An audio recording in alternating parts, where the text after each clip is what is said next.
Israeli জায়নবাদের বিরুদ্ধে লড়াইয়ে Iran আজ কিছু বড় সাফল্য পেল। কিছুক্ষণ আগেই মধ্যপ্রাচ্যে বড় সড় সাফল্য পেল ইরান। সেই সাফল্য আপনাদের সামনে তুলে ধরছি এই নিবেদনে। চলুন দেখে নিই এই মুহূর্তে মধ্যপ্রাচ্যে কি কি বড় ঘটনা ঘটিয়ে দিয়েছে ইরান। প্রথম বড় খবর, আজ কুয়েতে মার্কিন দূতাবাসে ইরান এক বিরাট ড্রোন হামলা চালিয়েছে। আর সেই ড্রোন হামলায় আপনারা দেখছেন যে বিরাট কালো ধোঁয়া আকাশ ছেয়ে গেছে। দেখছেন আপনারা ড্রোনের হামলাতেই মার্কিন দূতাবাস এভাবে ধ্বংসপ্রাপ্ত হয়ে গেছে। আমেরিকার যে আকাশ প্রতিরক্ষার গল্প প্যাট্রিয়ট এবং থার্ড কোনো কাজে আসেনি। মিসাইল নয়, কেবলমাত্র ড্রোনের হামলাতেই কুয়েতের এই মার্কিন দূতাবাস গুড়িয়ে গেছে। তাৎপর্যপূর্ণ ঘটনা। আর এই দূতাবাসের যত মার্কিন কর্মী ছিলেন তারা প্রাণের ভয়ে বেগতিক পালিয়েছেন আগেই। আর জানে কে? কুয়েত সরকার রাজ আদরে তাদেরকে লুকিয়ে রেখেছে। কেন ইরান মধ্যপ্রাচ্যের এই রাষ্ট্রগুলোকে উপর্যুপরি হামলা করছে তার কারণ কিন্তু এখানেই লুকিয়ে আছে। গতকাল পৃথিবীর একাধিক দেশে মার্কিন দূতাবাসকে ঘেরাও করে তীব্র প্রতিবাদ জানিয়েছে মানুষ। পাকিস্তানে সব থেকে উল্লেখযোগ্য ঘটনা ঘটেছে। আপনারা জানেন যে পাকিস্তানের সাধারণ মানুষ আমেরিকার ইরানে এই আগ্রাসী হামলার বিরুদ্ধে প্রতিবাদ জানিয়ে তারা ঘেরাও করেছিল পাকিস্তানের মার্কিন দূতাবাস। আর পাকিস্তানের পুতুল সরকার আমেরিকার নির্দেশে পাকিস্তানের সাধারণ মানুষকে গুলি চালায়, 9 জন মানুষ প্রাণ হারায়। কিন্তু তাতেও পাকিস্তানের সাধারণ মানুষ কিন্তু ভয় পায়নি। তারা মার্কিন দূতাবাসে ব্যাপক ধ্বংস চালিয়েছিল, অগ্নিসংযোগ করেছিল।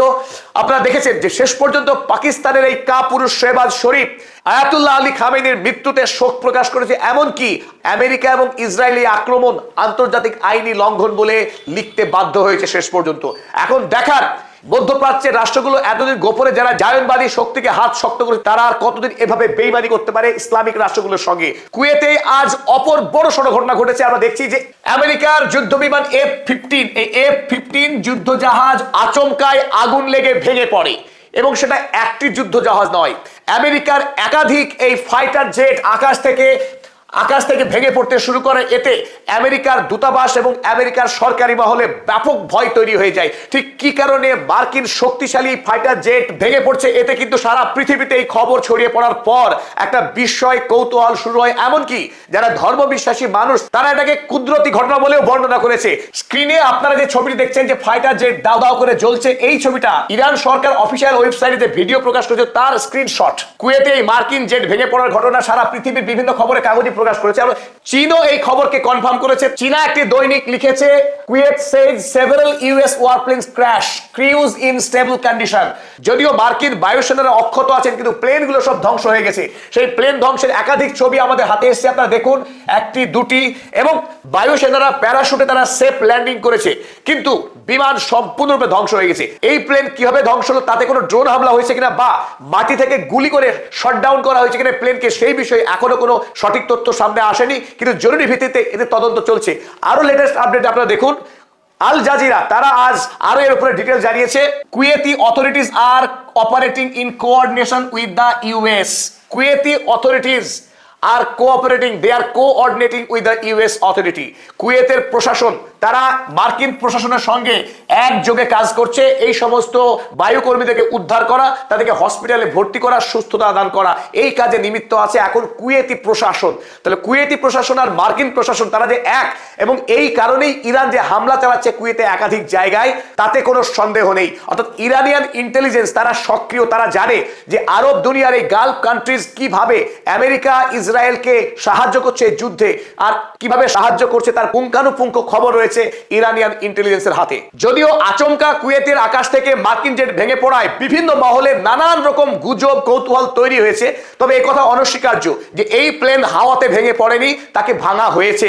আর এই ভাঙার পেছনে নিশ্চিতভাবেই ইরানের শক্তিশালী হাত রয়েছে। তৃতীয় গুরুত্বপূর্ণ আপডেট এই মুহূর্তে, সৌদি আরবে আবারও হামলা চালিয়েছে ইরান। সৌদি আরবের বৃহত্তর তেল কোম্পানি আরামকোর তানুরা রিফাইনারিতে আজ ড্রোন হামলা চালিয়েছে ইরান। রবিবারে যখন প্রথম হামলা হয়েছিল ইরানে, তার বদলা হিসেবে রাজধানী রিয়াদে, সৌদি আরবের রাজধানী রিয়াদে একটি মাত্র মিসাইল হামলা করেছিল ইরান। তারপরে রবিবারে সারাদিন সৌদি আরবে আর কোনো হামলা চালায়নি ইরান। কিন্তু আজ সোমবার দেখলাম নতুন করে আবারও ইরান সৌদি আরবের উপর মারমুখী অবস্থান দিল। কারণ ইতিমধ্যেই একটি খবর চারিদিকে গুঞ্জন, ইরান হামলা করতে মার্কিন যুক্তরাষ্ট্রকে উস্কে দেওয়ার কাজ করেছে সৌদি আরব।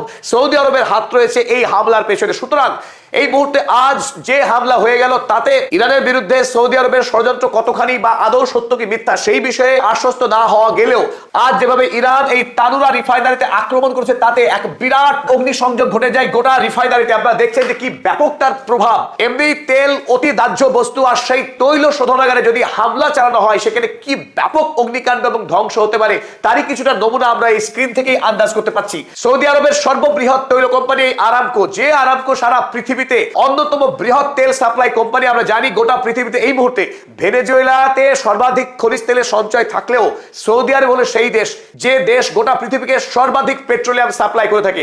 আজ যখন সৌদি আরবে এইভাবে আক্রমণ হচ্ছে সারা পৃথিবীতে তেলের দাম বেলাগাম বাড়বে।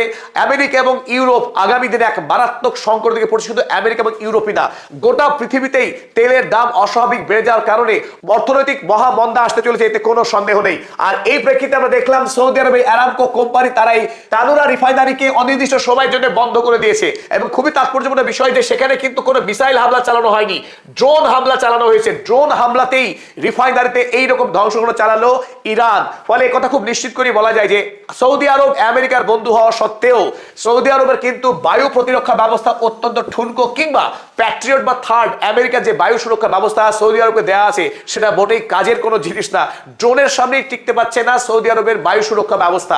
এখনো পর্যন্ত ইরান তার হাতে বিপুল পরিমাণে মিসাইলের স্টক রয়েছে, তৎসত্ত্বেও শত্রু রাষ্ট্রগুলোর বায়ু প্রতিরক্ষা ব্যবস্থাকে দুর্বল করবার জন্য প্রাথমিকভাবে এখন কেবলমাত্র সস্তায় তৈরি করা যায় এমন ড্রোন হামলা করে ইরান যুদ্ধের মাঠকে আরো তার শক্তিশালী করছে, তার অবস্থানকে আরো পাকা করেছে যাতে আগামী দিনে দীর্ঘমেয়াদী যুদ্ধে টিকে থাকা যায়। এবং অনেকেরই অনুমান যে ইসরায়েল এবং আমেরিকার বিরুদ্ধে লড়াই করবার জন্যই এখনো পর্যন্ত যে শক্তিশালী মিসাইল যেগুলো ইরান হাতে রয়েছে সেগুলো ব্যবহার করেনি। মোক্ষম সময়ে মোক্ষম অস্ত্র ব্যবহার করে ইরান ইসরায়েল এবং আমেরিকাকে যোগ্য শিক্ষা দেওয়া হবে, আর তারই প্রস্তুতি নিয়েছে ইরান। ফলে বুঝে সুঝে তাস চালছে ইরান। চতুর্থ বড় আপডেট, আধুনিক যুদ্ধে কেবলমাত্র সামরিক অস্ত্র না, তথ্য প্রযুক্তি অত্যন্ত গুরুত্বপূর্ণ। আমেরিকার অ্যামাজন ওয়েব সার্ভিস, জেফ বেজোসের বৃহৎ কোম্পানি অ্যামাজন ওয়েব সার্ভিস মধ্যপ্রাচ্যের দুটি গুরুত্বপূর্ণ দেশ আরব আমিরাত এবং বাহরাইন, এই দুই দেশে অবস্থিত অ্যামাজন ওয়েবের দুটি অফিস, দুটি বৃহৎ ডেটা সেন্টার। এই ডেটা সেন্টারেও ইরান আজ মিসাইল হামলা চালিয়েছে। বাহরাইন এবং আরব আমিরাতের দুটি ডেটা সেন্টারকে পুরোপুরি ভস্মীভূত করে দিয়েছে মিসাইল হামলা করে ইরান, যাতে করে আগামী দিনে সমস্ত যে data collection intelligence supply Israel এবং আমেরিকার হাতে করে আসছিল এই ডেটা সেন্টারগুলো, সেই ডেটা সেন্টারকেই গুড়িয়ে দিয়েছে ইরান। ফলে এই মুহূর্তে আমেরিকা অত্যন্ত দুর্বল এবং ভঙ্গুর হয়ে পড়ছে। যদিও আমরা জানি গতকাল থেকে ইরানের উপরে একাধিক হামলা চালিয়েছে ইসরায়েল এবং আমেরিকা মিলিতভাবে, মৃত্যুর হার ক্রমশ বেড়ে এই মুহূর্তে 550 মতো দাঁড়িয়েছে। ইরানে 550 মানুষের মৃত্যু হয়েছে, যার মধ্যে 185 জন নিরীহ ছাত্রী ছিল। কি পৈশাচিক, কি জান্তব দেশ আমেরিকা যুক্তরাষ্ট্র এবং ইসরায়েল, যারা নিরীহ ছাত্রীদের উপরেও মিসাইল হামলা চালাতে পারে, খুন করতে পারে। বদলা দিচ্ছে ইরান। এই বদলা হামলায় এবার ডেটা সেন্টার, আমেরিকার যারা ধনকুবের, যারা ইন্ডাস্ট্রিয়াল মিলিটারি কমপ্লেক্সের মালিক, যারা কোটি কোটি টাকা সাহায্য করে এই মার্কিন সরকারকে, ইসরায়েলি দানব সরকারকে বিদেশকে আক্রমণ করা এবং নিরীহ মানুষকে খুন করার কাজে, সেই দানব কোম্পানিকে আক্রমণ করলো এবার ইরান। ইরান মিসাইল হামলা করে বাহরাইন এবং আরব আমিরাতের অ্যামাজন ওয়েব সার্ভিসের ডেটা সেন্টারকে গুড়িয়ে দিয়েছে আজকেই।